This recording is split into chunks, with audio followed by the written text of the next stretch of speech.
শেষে এলো খুশির ঈদ।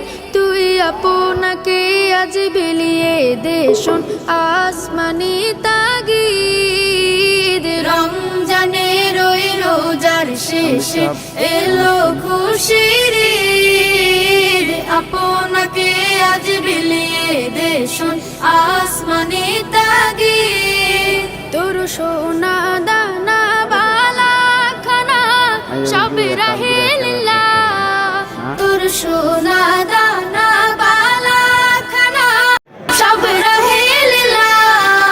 দে যাকাত মুর্দা মুসলিমের আজ ভাঙাইতে নিদ। যাকাত মুর্দা মুসলিমের আজ ভাঙাইতে নিদ।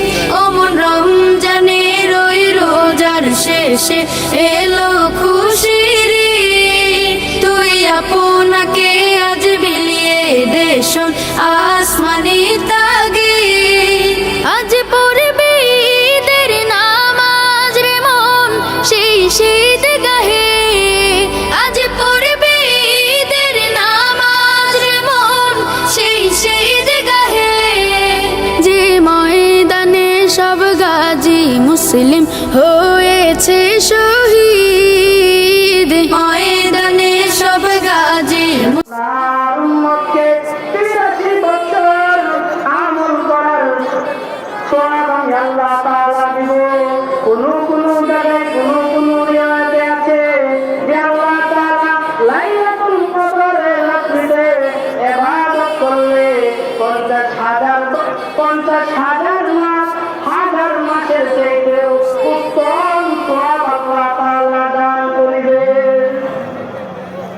আল্লাহ তাআলা বান্দাকে আল্লাহ তাআলা ওনার বন্ধুকে খুশি করার জন্য আল্লাহ তাআলা আপনার আমার মায়ের নবী মুহাম্মদুর রাসূলুল্লাহ সাল্লাল্লাহু আলাইহি ওয়াসাল্লামকে খুশি করার জন্য আল্লাহ তাআলা এই নিয়ামত দিবে।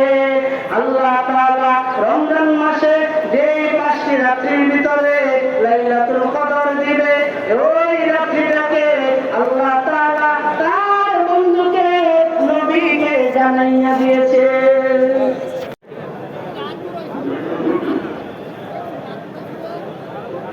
আসসালামু আলাইকুম ওয়া রাহমাতুল্লাহি ওয়া বারাকাতুহু। আল্লাহু আকবার, আল্লাহু আকবার, লা ইলাহা ইল্লাল্লাহ, আল্লাহু আকবার, আল্লাহু আকবার, ওয়া লিল্লাহিল হামদ। আলহামদুলিল্লাহি নাহমাদুহু ওয়া নাস্তাঈনুহু ওয়া নাস্তাগফিরুহু ওয়া নু'মিnu বিহি ওয়া natawakkalu alayhi wa na'udzu billahi min shururi anfusina wa min sayyiati a'malina. Man yahdihillahu fala mudilla lahu wa man yudlilhu fala hadiya lahu. Wa nashhadu an la ilaha illallah wahdahu la sharika lahu. ونشهد أن سيدنا ونبينا وشفيعنا وحبيبنا ومولانا محمد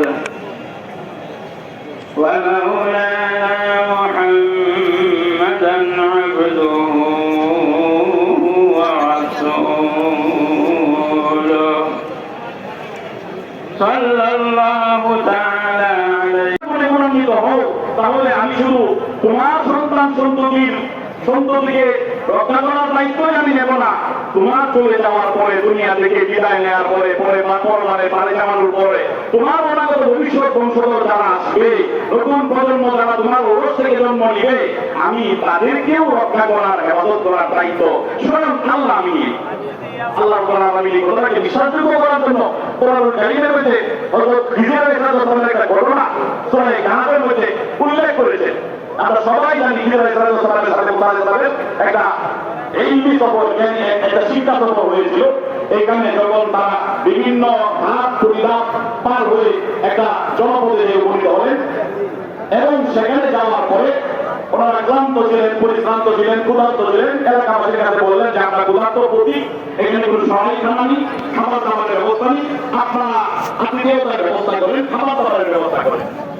এলাকার লোকগুলো বলার সাথে সাথে না করে বসলো যে না, আমরা কোনো আতিথেয়তা করতে পারবো না, আপনারা এখান থেকে চলে যান।